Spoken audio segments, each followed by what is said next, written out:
Kayang-kaya niya iyong gawin. Alam niyang malaki ang kikitain niya kapag nagsimula na siyang manggamot na gamit ang kapangyarihan ng kanyang tatay. Maraming mayayaman sa lungsod na maaaring magpagamot sa kanya. Pati mga foreigner na alam niyang handang bumayad ng malaking halaga, gumaling lamang. Pero wala pa siyang balak na simulan ang kanyang mga plano. Gusto muna niyang libutin ang magandang lugar sa bago niyang kapaligiran. Gusto muna niyang maranasan kung gaano kasarap mamuhay ng mayaman. Ang lahat ng hindi niya natikmang luho noong nasa probinsya siya ay kanyang gagawin. Magpapakasawa muna siya bago ang kanyang plano. Marami naman siyang pera at hindi yun mauubos kahit 2 buwan siyang mamuhay ng maluho. Sa gagawin niyang pagbabago ng kanyang buhay ay kasama niyang hahanapin ang lalaking mamahalin niya hanggang sa huling sandali ng kanyang buhay. Bahagya siyang napangiti sa sarili sa mga naiisip niyang pagbabago. Nagpaalam niya sa may-ari. Nagtuloy siya sa kanyang apartment. Inayos lang niya ang ilang piraso niyang damit sa closet sa kanyang kwarto at saka lumabas na rin siya agad. Pumaras siya ng isang taxi na dumaan na walang laman. Nagpahatid siya sa MOA. Matagal na niyang pangarap na marating ang pinakamalaking mall na iyon. Daw niya balak mamili ng kanyang mga gamit para sa sarili. Kailangang maalis niya ang tatak sa kanyang pagkatao na isang probinsyana. Kakailangan niyang magkaroon ng maraming kaibigan at kakilalang may mga sinasabi sa buhay. Saka siya magsisimula nang binabanak niyang panggagamot na gamit ang kapangyarihang taglay. Doon na magsisimula ang mga bagay na gusto niyang matikman at maranasan.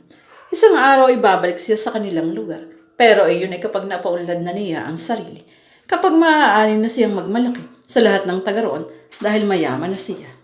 Walian ni Munti sa kanyang isip na kapahamakan ang dala sa kanya ng matayog niyang mga pangarap. Hapon pa lamang ay nagbabad na sa tubig si Araminta. Sinabo niya ng ilang ulit ang buo niyang katawan. Gusto niyang maging mabangong-mabango at maganmami ang paglabas niya. Doon siya magsisimulang humanap ng mga kakilala at magiging mga kaibigan. Hindi na rin Araminta ang balak niyang ipakilalang pangalan sa mga taong kanyang makikilala. Gusto niyang maging class pati ang kanyang pangalan. Kundi Lucy ay Cindy ang kanyang gagamiting palayaw. Kailangang pati ang kanyang pangalan ay bumagay sa kanyang bagong pagkatao. Tinapos na niya ang paliligo. Pinanasan niya ng malaking tuwalya ang buo niyang katawan. Bago siya nagbihis sa ilang beses niyang pinagmasdan ang mahubog at magandang katawan sa malaking salamin na nasa kanyang kwarto. Wala siyang anumang saplot sa katawan habang pinagmamasdan niya iyon. Magiging malaking tulong sa kanya ang maganda niyang mukha at mahubog na katawan. Iyon ang kanyang gagamitin para magkaroon siya ng mga kakilala at mga kaibigang may mga sinasabi sa buhay. Pangalawa na lamang ang kapangyarihan niya. Nang masiyahan sa sariling refleksyon, ay nagbisik siya ng mamahaling pabango sa buong katawan saka siya nagbihis. Isang bestidang malambot ang tela ang kanyang isinuot. Hapit iyon sa kanyang katawan at sexy ang tabas, pero disente ang dating. 5 mamahaling bestida na may katernong sapatos ang kanyang binili sa MOA. Bumili rin siya ng mga signature na t-shirt at pantalon. Kahit malaking perang naubos niya sa pamimili, ay nasiyahan naman siya. Ngayon lang kasi siya makakatikim magsuot ng mga ganoong damit. Matapos niyang hagurin ng ilang ulit sa malaking salamin ng sarili, ay buong tamis niyang napangiti. Walang magsasabing dati siyang prom day sa bago niyang itsura. Ibang-iba na siya ngayon. Lumabas na siya ng apartment at naghintay ng taxi. Hindi naman siya natagalan sa paghihintay. Maya-maya lamang ay dumaang taxi na walang sakay. Sumakay na siya at nagpatid sa isang pamos. Walang magsasabing dating probinsyana si Araminta sa itsura niya at ayos. Parang ang saya na siya sa mga ganoong klaseng lugar. Ang totoo, na ngayon lamang siya nakapasok sa pamosong hotel na iyon sa Makati. Iniwasan niyang magpalinga-linga para hindi siya maging pansinin. Ang mga mata lamang niya ang naglilikot sa palibot ng hotel. Pumasok siya sa isang restaurant. Alam niyang klasang restaurant na yun dahil puro magaganda at mamahalin ng mga damit na suot ng mga taong pumapasok doon. "Good evening, ma'am," sabi ng babaeng sumalubong sa kanya. Iginiya siya nito sa isang pandarawahang mesa. Ipinaghila pa siya nito ng isang silya bago kinambatan ng isang waiter. "Thank you," nakangiting sabi niya nang makaupo ng maayos. Iniwan na siya ng babae nang lumapit sa kanila ang waiter. "Ano po ang order niyo, ma'am?" Magalang na tanong ng waiter habang inaabot sa kanya ang hawak na minubok. "Kape lang muna. Hinihintay ko pa kasi yung kasama ko," sagot niya sa waiter. Ayaw niyang magpahalata na hindi niya alam kung anong mga pagkain ang nakalagay sa menu book na inabot sa kanya. Sandali lang po, ma'am. Paalam sa kanya ng waiter. Palihim niyang hinagod ng tingin ng kabuuan ng restaurant nang iwan siya ng waiter. Parang gusto niyang malula sa nakikitang karangyaan sa bago niyang paligid. Sa kanilang lugar ay walang ganito kaganda at kayarangyang restaurant. Walang kamalay-malay si Araminta na kanina pa siya tinitingnan ng isang grupo ng nakalalaking pawang anak nang mayayaman nang pumasok siya ng restaurant.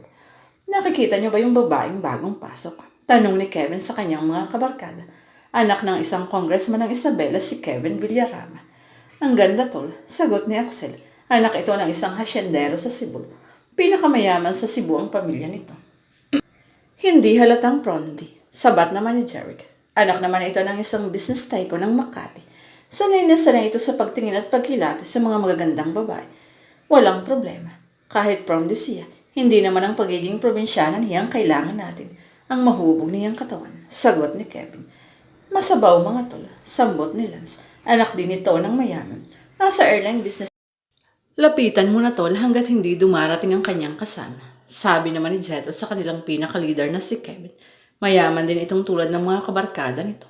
Nasa export-import ang business ng pamilya nito.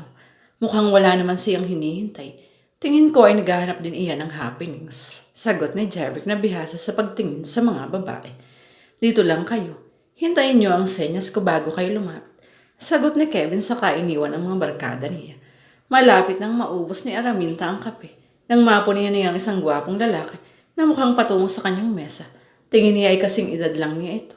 Kundi man ay matanda ito sa kanya ng 1 o 2 taon. Tiyak niyang mayaman ang lalaki dahil sa ayos nito at pananamit. Napangiti ng lihim si Araminta. Talagang kailangan niya ng mga bagong kakilala at mga kaibigan. Hi, bati nito sa kanya na maluwang ang pagkakangiti. Hi, bati rin niya sa lalaki. Nakangiti siya rito ng buong tamis. May hinihintay ka? Hindi nawawala ang ngiti nitong tanong sa kanya. Wala, totoo niyang sagot. Galing ako ng Zamboanga. Kadarating ko lang kahapon. Medyo naghahanap pa ng mga kakilala. Sabi pa niya para makuha agad ang loob nito. Tingin niya sa lalaki ay sanay na sanay sa mga ganoong pagkakataon. Yun talaga ang kanyang hinahanap. I'm Kevin Villarama. Kevin na lang, sabi nito sabay abot sa kanya ng kamay. Araminta magpayo. Pwedeng Lucy o Cindy. Sagot niya sa kanang kipagkamay dito. Naramdaman niya ang mainit nitong palad. Hindi niya hinila ang kamay. Nagpaubaya siya, napisil-pisil nito yun. Mas maganda kong Lucy, bagay na bagay sa ganda mo ang ganoong palayo. Sabi nito. Thank you, bolero ka pala. Nagsasabi lang ako ng totoo. Sagot nitong lalong lumuwang ang pagkakangiti. Makamadurog na ang kamay ko. Sabi niyang hindi naman galit sa tonong ng boss. Nakangiti pa nga siya ng ubod ng tamis. Sorry, anitong binitawan ng kanyang kamay. Upo ka, anyaya niya rito. Mas maganda siguro kung doon na lang tayo sa mesa namin para na rin makilala mo ang mga kaibigan ko. Hindi ba nakakahiya? Kunwari niyang tanong. Ang totoo ay gusto niya ng maraming kakilala para sa kanyang plano. Hindi mga kalugoy at puro kami barako. Sagot nito at saka inilakad sa kanya ang isang kanal. Inabot ni Marian sa kasya tumayo. Sabay nilang tinungo ang sinasabing mesa ng lalaki. May kasiyahan siyang naramdaman sa kanyang sarili. Alam niyang simula na iyon para magkaroon siya ng mga bagong kakilala at mga kaibigan. Boys, meet Lucy. Sila naman ang mga kaibigan ko.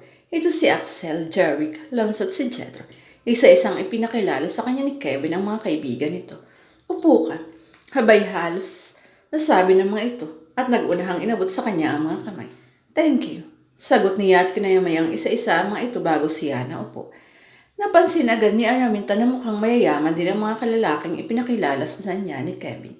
Hindi maikakaila sa mga suot na puro signature. Pare-pareho rin gwapo ang mga ito. Kaya lang ay wala siyang naramdamang anuman sa 5 lalaki. Okay lang naman yun sa kanya. Kailangan lang talaga niya ng mga bagong kakilala at mga kaibigan para sa kanyang plano. Anong gusto mong inumin? Tanong sa kanya ni Lance. Hindi pa kasi gaano sanay uminom ng mga nakalalasing na inumin. Sa kumbento kasi ako nag-aaral. Pagsisinungaling niya. Kahit paano nag-alala siya para sa kanyang sarili. Diyos na lang at saka mamapakang muna itong mga pulutan. Maagap na sagot ni Jetro sa kanya at saka kinaway ng isang waiter. Lumapit naman agad ang isang waiter sa kanilang mesa. Bigyan mo siya ng isang mango juice at saka steak. Order ni Kevin. Bigyan mo pa kami ng isang round ng brandy. Sabi naman ni Axel sa waiter. Wala na po, sir. Ng waiter. Yun na lang muna. Topic ni Kevin dito.